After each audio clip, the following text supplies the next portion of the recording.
Register for our free newsletter for the rest of the sporting world. All eyes are on Russia and the Football World Cup. But for the next 4 days, golfing business centers on the US Open, the year's second major. Major Thursday looks ahead to what may happen over the next 72 holes. Can the USGA finally get it right? The US Open should be one of the great weeks of the golfing calendar.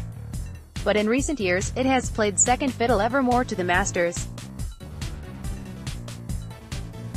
And America's National Open has not been helped by the self-inflicted problems that have earned the headlines.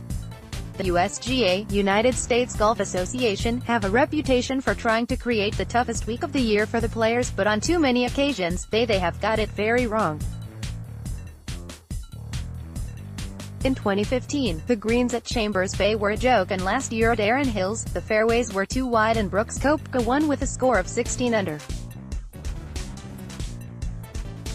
2 years ago, they created farce with a ruling they gave to Dustin Johnson during his round which penalized him 2 shots.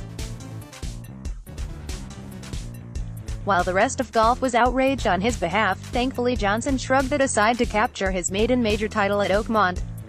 Now in Shinnecock Hills, we have a classic venue in a beautiful part of the world in the Hamptons on Long Island, think Great Gatsby country. The course has the feel of a lynx with the waves of the Atlantic Ocean only a few miles away. It should be the perfect setting for the best players in the world to do battle. That was also said in 2004, but in the USGA's haste to provide the hardest test, they cut the greens too severely, and with the wind coming in off the ocean, they dried out and it was impossible to stop a golf ball on them. Officials even resorted to watering the 7th green in between matches to try and stem the damage. That must not happen this time. Is it really that long for Tiger?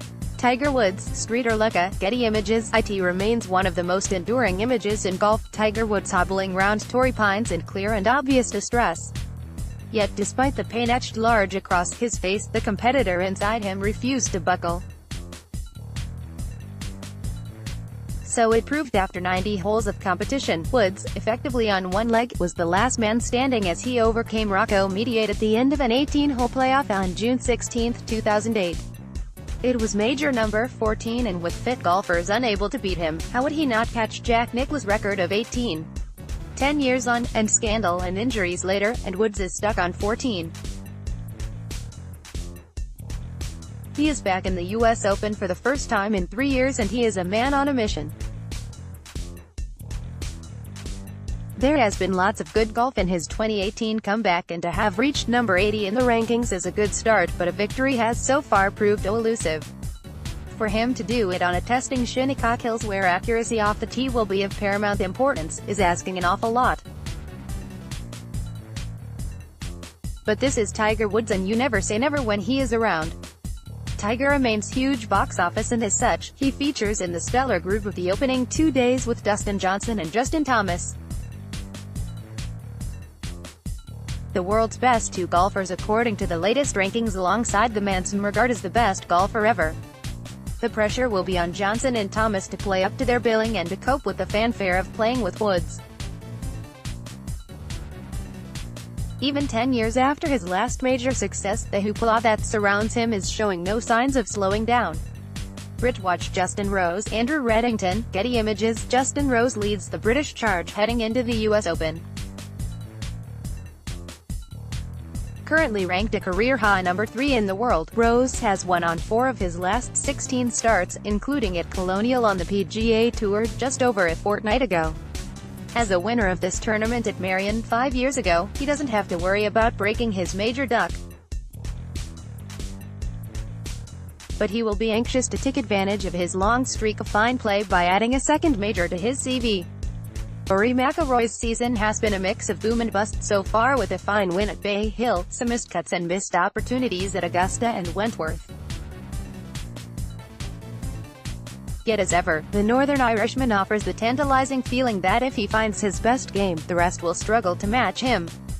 At the other end of the scale, we have 3 British amateurs in the field.